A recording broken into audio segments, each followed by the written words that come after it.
Hello students, कैसे हैं आप सब। आईसीटी वर्चुअल क्लासरूम में आप सबका स्वागत है। मैं विकास। आज हम क्लास 10th का मैथ्स करेंगे बच्चों। जैसा कि आप देख पा रहे हैं, चैप्टर है हमारा सांख्यिकी। तो इसी चैप्टर को आगे कंटिन्यू करेंगे। अभी तक जो हमने क्वेश्चंस किए थे बच्चों, वो है 3 मेथड पे आधार। ठीक है, 3 मेथड पे बेस्ड क्वेश्चन हमने किए थे। कौन से मेथड हैं? एक तो डायरेक्ट मेथड है मीन निकालने का। ठीक है, हम क्या निकाल रहे हैं यहाँ पे? मीन निकाल रहे हैं। तो एक तो डायरेक्ट मीन निकालने का डायरेक्ट मेथड है, फिर एक है एज्यूम्ड मीन मेथड, और तीसरा है स्टेप डेविएशन मेथड। तीनों मेथड्स के बारे में हम डिस्कस कर चुके हैं। अब बच्चों हम तीनों मेथड सॉल्व भी कर चुके हैं। तीनों मेथड के द्वारा एक एक करके क्वेश्चंस काफी सारे। देखिए, अब कुछ और क्वेश्चन हम करेंगे और आपको पता भी लग जाएगा कि कितना आपको यहाँ पे समझ में आया है। तो चलिए चलते हैं स्मार्ट बोर्ड पे और स्टार्ट करते हैं क्वेश्चन। तो स्टूडेंट्स, मैं सीधा आपके लिए एक क्वेश्चन लिखता हूँ। यहाँ पे आपको क्या करना है, कुछ बारंबारता बंटन की माध्य आयु पग विचलित विधि द्वारा ज्ञात करने हैं। ठीक है, तो क्वेश्चन लिख लेते हैं पहले।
तो क्वेश्चन सीधा सीधा पता लग रहा है आपको कि नीचे आपको कोई टेबल दिया होगा और उसकी आपको क्या करना है, बारंबारता बंटन की माध्य आयु पग विचलित विधि द्वारा बतानी है। तो चलिए यहाँ पे हम टेबल लिख लेते हैं, टेबल बना लेते हैं। सबसे पहले वर्ग अंतराल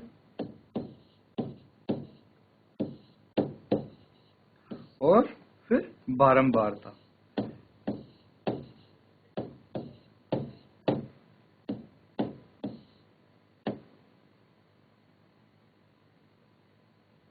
तो वर्ग अंतराल क्या हो गया? 15 से 25।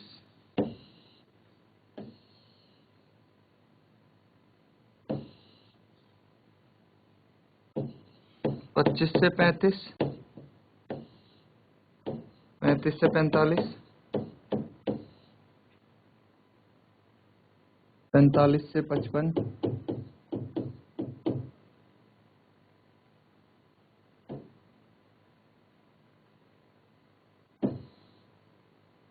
55 से 65, 65 से 75 और 75 से 85। ये है आपके लिए टेबल।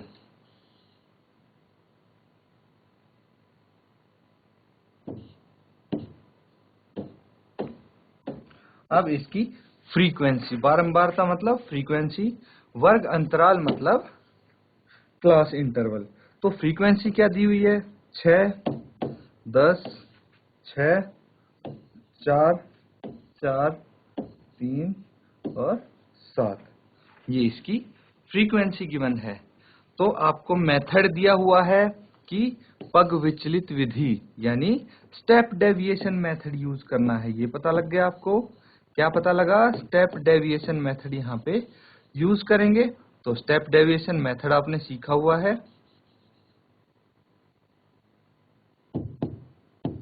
तो जल्दी से स्टेप डेविएशन मेथड यूज करके आप इसको सॉल्व कीजिए और इसका मीन निकाल दीजिए। ठीक है, तो मीन निकालिए और बताइए मुझे क्या आंसर आता है आपका। चलिए स्टूडेंट्स, इस क्वेश्चन को हम साथ में सॉल्व करते हैं। सबसे पहले वर्ग अंतराल हमें दिया हुआ है, वो लिखेंगे।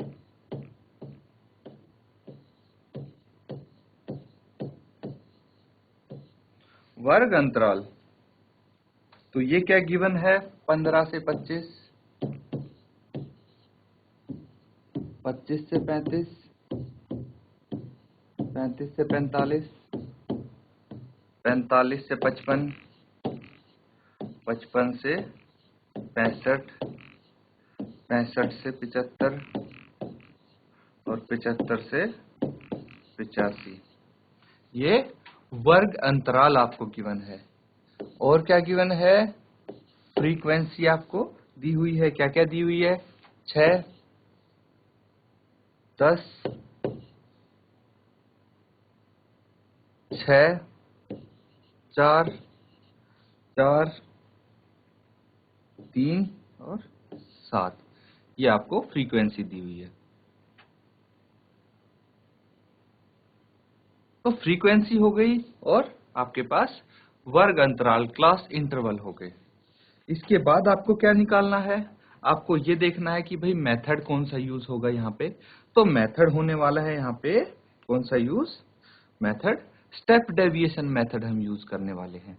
तो उसके लिए हमें xi यानी क्लास मार्क की जरूरत पड़ेगी। तो इसका वर्ग अंतराल का मध्य बिंदु होता है, तो उसको हम xi से रिप्रेजेंट कर देते हैं। xi से रिप्रेजेंट तो कर देंगे, कैसे निकालेंगे हम, तो देखिए 15 से 25 का जो मध्य बिंदु है वो क्या होगा, दोनों को हम ऐड कर देंगे। 15 प्लस 25 कितना आ जाएगा, ये आ जाएगा 40 और 2 से इसको डिवाइड कर देंगे, ये आ जाएगा 20। तो इनका मध्य बिंदु 20 होगा। इसी तरह 25 और 35 का मध्य बिंदु कितना होगा, 25 प्लस 35 60/2 30, तो ये 30 आ जाएगा। अब आप देखेंगे कि 15 और 25 में 10 का डिफरेंस है, 25 और 35 में 10 का डिफरेंस है। तो यहाँ पे जो h मुझे मिल रही है वो 10 है। h क्या है, अपर लिमिट और लोअर लिमिट में जो डिफरेंस है वही h हो गया, और सब में सेम डिफरेंस है, सब में सेम अंतर है, बराबर अंतर है, इसीलिए क्या बोलते हैं, h यहाँ पे 10 है। तो जो इनका अंतर होगा वही जो क्लास मार्क है उसमें भी डिफरेंस आएगा। 20 है, उसके बाद 30 है, उसके बाद 40, उसके बाद 50, 60, 70 और 80। देख सकते हैं आप निकाल के हर किसी को, ठीक है। तो नॉर्मली आप कैसे निकालेंगे, यहाँ पे 15 और 25 है, इन दोनों को ऐड कर देंगे, फिर 2 से डिवाइड कर देंगे। इसी तरह सभी को आप क्या करेंगे, लोअर लिमिट, फिर से मैं यहाँ पे लिख रहा हूं, lower limit plus upper limit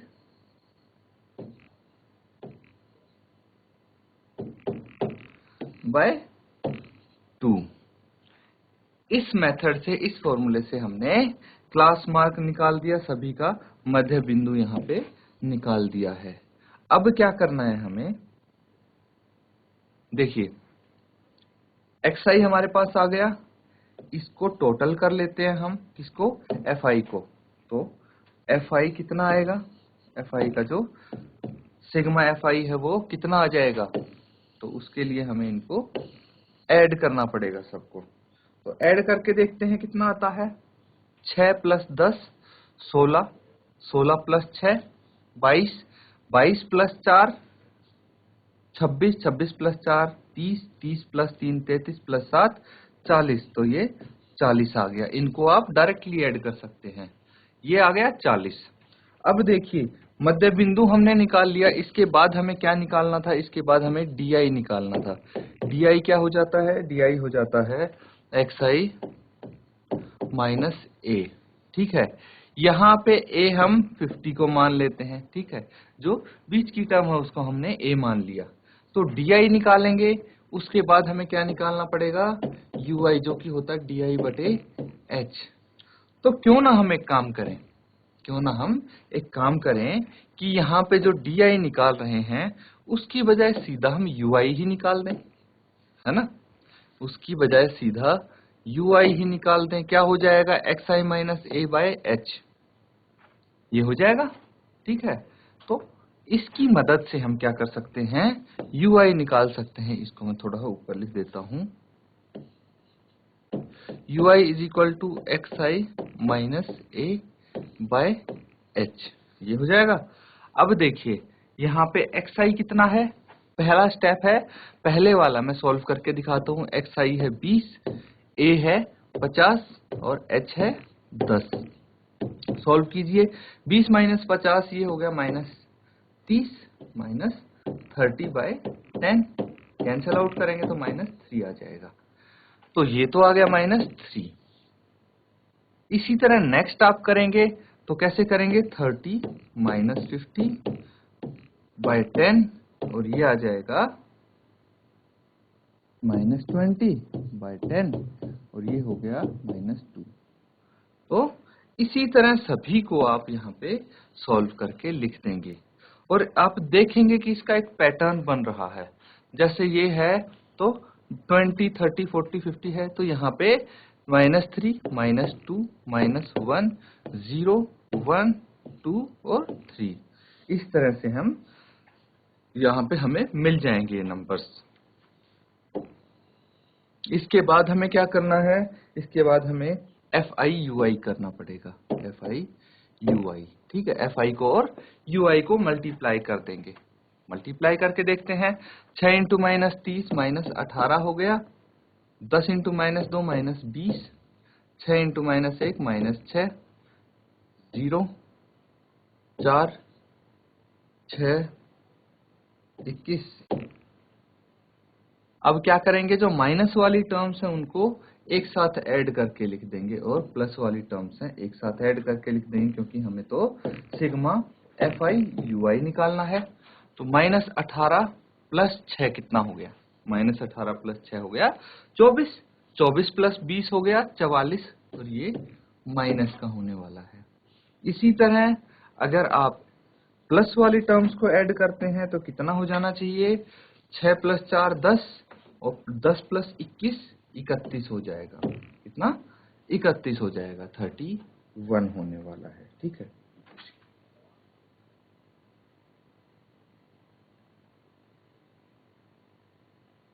तो आगे इसको सॉल्व करेंगे, क्या आ जाएगा, देखिए यहाँ पे इसको सॉल्व करके मुझे बताइए कि सिग्मा FI/UI क्या आने वाला है आपका।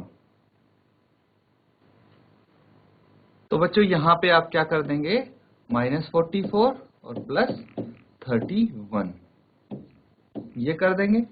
कितना आ जाएगा डिफरेंस, डिफरेंस आ जाएगा माइनस 13 यहाँ पे आ जाना चाहिए। अब इसको फर्दर आप सोल्व करेंगे। ठीक है, तो फॉर्मूला आप लगाएंगे, सूत्र क्या होता है, और उसके बाद इसको हल करने वाले हैं हम। तो क्या क्या गिवन है हमारे पास, ए पता लग गया हमें, ए तो हमने 50 लेट किया था। और क्या है हमारे पास, सिग्मा FI है हमारे पास। सिग्मा FI कितना आया था, 40 आया था। सिग्मा FI और UI कितना आया था, सिग्मा FI/UI माइनस 13 आया था। और H कितना था, H 10 माना था हमने। अब यहाँ पे हमें मीन निकालना है, माध्य निकालना है।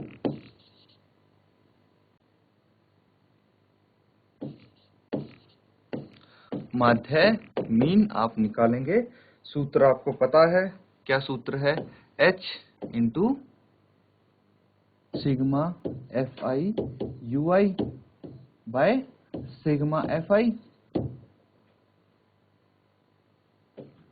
Plus A। इसमें आगे सॉल्व करेंगे, H कितना है, H है यहाँ पे 10 इंटू सिग्मा FI/UI कितना हो गया, माइनस 13 बटे ये हो गया 40 और प्लस A हो गया 50।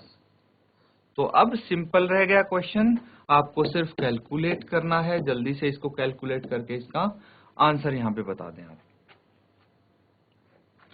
तो स्टूडेंट्स यहाँ पे माइनस 13 को 4 से भाग करना पड़ेगा।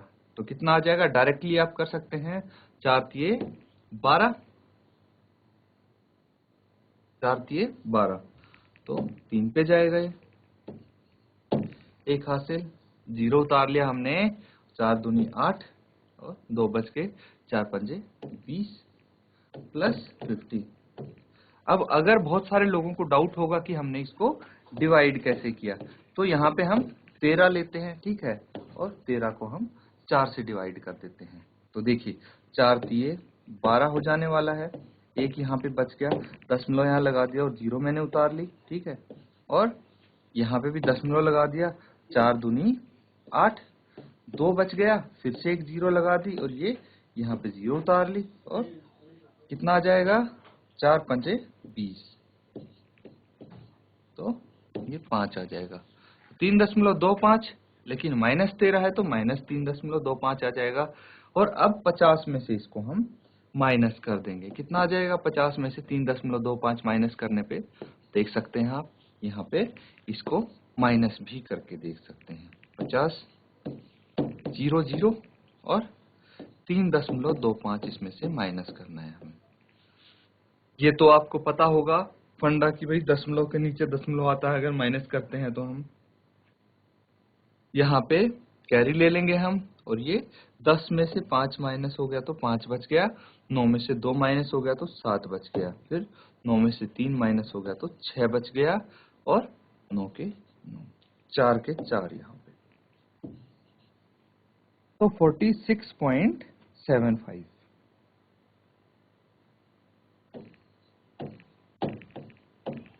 ये माध्य होगा इसका, यही आंसर है। तो बच्चों इस तरह से हमने ये क्वेश्चन किया है, किसी को कोई डाउट हो तो पूछ, बाकी इसको आप नोट डाउन कर लीजिए। तो चलिए स्टूडेंट्स एक क्वेश्चन और करते हैं हम, यहाँ पे ये क्वेश्चन देखेंगे और इसको आप यहाँ पे सॉल्व करने की कोशिश करेंगे। यहाँ पे गिवन है वायु में सल्फर डाइऑक्साइड SO2 की सांद्रता भाग प्रति मिलियन को ज्ञात करने के लिए एक नगर के मोहल्लों से आंकड़े एकत्रित किए गए हैं, जिन्हें नीचे प्रस्तुत किया जा रहा है। तो यहाँ पे क्या बोला जा रहा है, ध्यान से देखेंगे हम कि वायु में सल्फर डाइऑक्साइड कितनी है, ठीक है, उसकी कितनी सांद्रता है, ये यहाँ पे पता करने के लिए हमने क्या किया है कि भाई एक नगर के 30 मोहल्लों से आंकड़े इकट्ठे किए हैं। तो इसको जो ये होता है, ठीक है, इसकी सांद्रता जो हम चेक करते हैं, इसको हम कैसे चेक करते हैं, भाग प्रति मिलियन, या फिर इंग्लिश में इसको बोलते हैं बच्चों ppm। क्या बोलते हैं, ppm। ppm क्या हो गया, ये भी बहुत जरूरी चीज है बच्चों आपके लिए, ppm हो गया पार्ट्स पर मिलियन। क्या हो गया, पार्ट्स पर मिलियन। तो पार्ट्स पर मिलियन में इसको हम चेक करते हैं, देखते हैं। तो यहाँ पे हमें पता लगा कि भाई इसकी 0.00 से लेके 0.04 कितने मोहल्लों में है, 4 मोहल्लों में, फिर 0.4 से लेके 0.8 9 मोहल्लों में। इसी तरह से हमारे पास डाटा आ गया है, पता लग गया है। अब हमें क्या करना है, इसका एक मीन निकालना है कि भाई लगभग हर मोहल्ले में अगर हम वैसे मान ले तो लगभग एवरेज कितने सल्फर डाइऑक्साइड की सांद्रता होगी, ठीक है, कितने ppm इसकी सांद्रता होगी। तो ये हम कैसे पता लगाएंगे भाई, सिंपल सी बात है कि इसका माध्य ज्ञात करेंगे आप, ठीक है। और माध्य कैसे ज्ञात करेंगे, नॉर्मली जैसे आप करते हैं, तो अगर दशमलव में आपको डाटा दिया हुआ है तो कोई टेंशन नहीं, घबराने की जरूरत नहीं है, आप जैसे करते आए हैं वैसे ही आप इसको भी सॉल्व करेंगे। तो एक बारी आप ट्राई करें सॉल्व करने की और बताएं मुझे क्या आंसर आता है आपका। तो स्टूडेंट्स इसको हम सॉल्व करते हैं। सबसे पहले यहाँ पे आपको वर्ग अंतराल दिया होगा,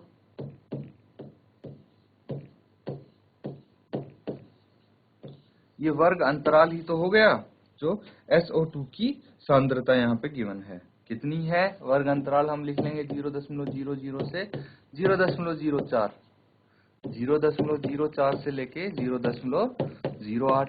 इसी तरह ये कंटिन्यू होगी 0.08 से 0.12, 0.12 से लेके 0.16, 0.16 से 0.20, 0.20 से 0.24। ये हो गया।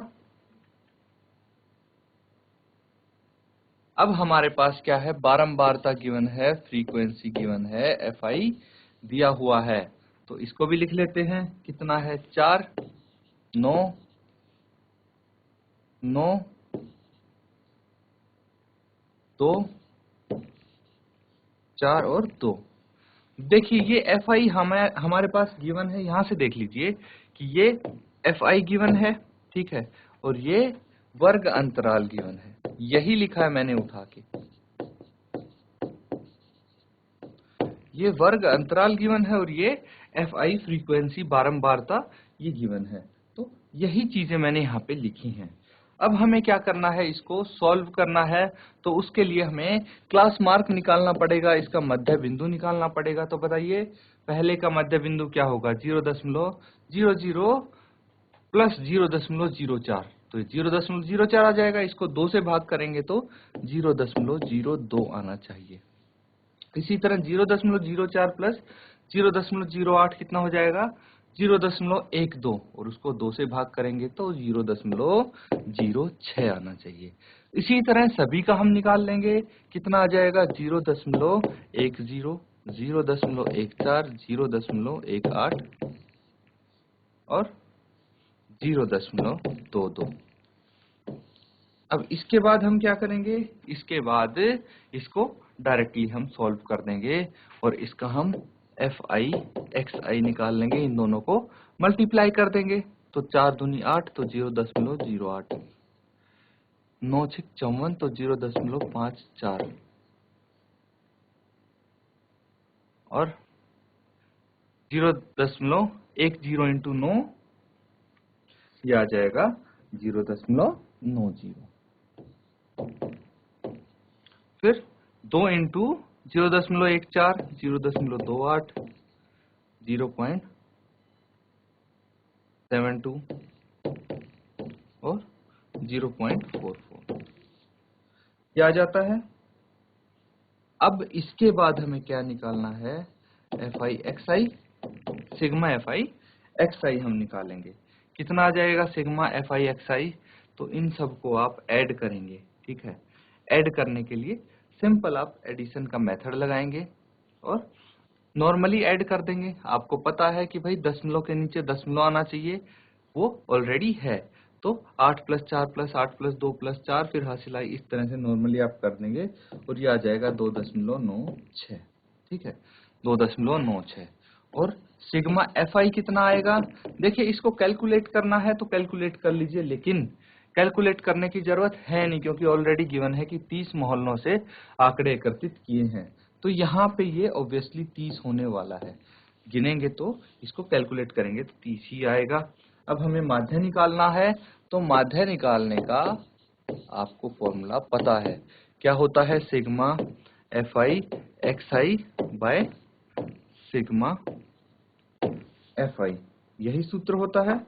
तो चलिए इसको आप फॉर्मूला लगाइए, 2.96 बटे 30, सॉल्व कर देंगे आप। ये डेसिमल हटाएंगे तो 300 आ जाएगा और 296 को 3 से भाग कर लेंगे हम। पहले 296 को 3 से भाग कर लेंगे, कितना आ जाएगा 296 को 3 से भाग करने पे, ये आ जाएगा बच्चों, देखिए 3 निम 27, 2 बच गया 6 उतार लिया, 3 अठे 24, 2 बच गया, डेसिमल के बाद 0 हमने उतार लिया 20, 3 6 18, फिर से 2 बच गया, फिर से हम 0 उतारेंगे और फिर से 18। इस तरह से ये साइकिल चलती रहेगी, ठीक है, ये चलता रहेगा। ये चीज क्लियर हुई स्टूडेंट्स।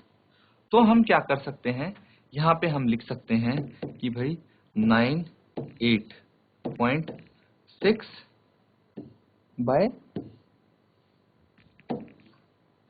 3 से तो भाग कर दिया, अब ये 1 0 0 1000 बच गया। तो हम क्या करेंगे, जो 1000 है उसके नाम का ऊपर दशमलव हम लगा देंगे, ठीक है। दशमलव लगाएंगे तो क्या आ जाएगा, 0.0986। और इसको अगर हम राउंड फिगर में करते हैं तो कितना आ जाएगा, देखिए 6 के ऊपर बार है, तो इसके जो लेफ्ट साइड में नंबर है उसको हम एक उसमें ऐड कर देंगे, तो कितना हो जाएगा 0.099, ठीक है, 0.099। ये क्या है, 0.099 पार्ट्स पर मिलियन इसका माध्य है, ठीक है बच्चों। तो इसको आप नोट डाउन कर लीजिए। तो स्टूडेंट्स, अभी जो हमने क्वेश्चंस किए हैं, उम्मीद है अच्छे से आपने उनको समझा होगा, नोट डाउन किया होगा। अब बच्चों, काफी सारे क्वेश्चंस हम कर चुके हैं, उम्मीद है आपको ये क्वेश्चंस समझ में आ रहे होंगे। अब बच्चों, आपने ये खुद से भी करने हैं क्वेश्चन, इस तरह के जितने भी क्वेश्चंस हैं वो आप खुद से भी करेंगे। इसके बाद बच्चों हम कुछ एक आधा नया कॉन्सेप्ट सीखेंगे और फिर हम नई एक्सरसाइज पे मूव करेंगे। तो आप इनको जो अभी तक क्वेश्चन हो चुके हैं अच्छे से आपको अगर आ जाएंगे तो नए कॉन्सेप्ट सीखने में आपको प्रॉब्लम नहीं होने वाली, इसीलिए आप प्रैक्टिस करते रहिए। इसी के साथ आज का सेशन खत्म करते हैं। Thank you and have a nice day.